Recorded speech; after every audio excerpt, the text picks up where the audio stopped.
യേശുവിൻ നാമത്തിൽ പിള്ളയ്ക്കായി ജപിക്കണപ്പാ. വിമലഘടകം യൂത്തിന് ലീഡറായിരിക്കണം. എല്ലാ ജ്ഞാനവും കൊടുക്കണം, എല്ലാ വിവേകവും കൊടുക്കണം. പരിശുദ്ധ കർത്താവേ, അവന്റെ പിള്ളകൾക്ക് നല്ല വസനങ്ങളെ ചൊല്ലിക്കൊടുക്കக்கூடிய വെളിപ്പാട് ദർശനങ്ങൾ പ്രിയ മകൾക്കുള്ളിൽ കാലത്ത് പകരണമപ്പ.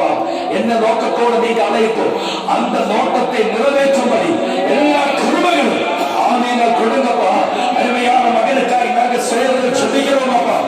എന്റെ നോട്ടത്തോടെ നീ വിളിച്ചു അപ്പ. അന്ത നോട്ടം നിറവേറ്റக்கூடிய അഭിഷേകം ഇപ്പൊ മകനുക്കുള്ളിൽ വെളിപ്പെടട്ടെ.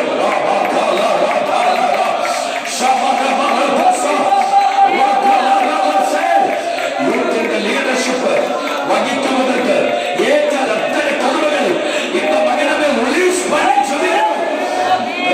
ചെയ്ത ദൈവത്തായി നന്ദി. അരുമയാണ് മകനുക്കായി സ്തോത്രമപ്പ. എന്റെ നോട്ടത്തോടെ ഇന്ന് പെരിയ ലീഡർഷിപ്പിലേക്ക് നീങ്ങ പിള്ളയെ അழைക്കണോ. അന്ത കാര്യങ്ങൾ നിറവേറ്റக்கூடிய അത്തരം കൃപകൾ, വരങ്ങൾ, ജ്ഞാനം, വെളിപ്പാട്, ദർശനം, അഭിഷേകം ഇന്ന് പിള്ളയെ ആഴമായി വെളിപ്പെടുന്നു. അത്രയും മൂന്ന് മക്കളെയും പിതാ പരിശുദ്ധാത്മാവിനാൽ ആശീർവദിച്ച് അവൻ യൂതയ്ക്ക് ലീഡറായി ഉയർത്തിയിരിക്കുന്നു. ചെയ്ത ദൈവത്തായി നന്ദി. യേശു ക്രിസ്തുവിൻ നാമത്തിൽ പിതാവേ, ആമേൻ.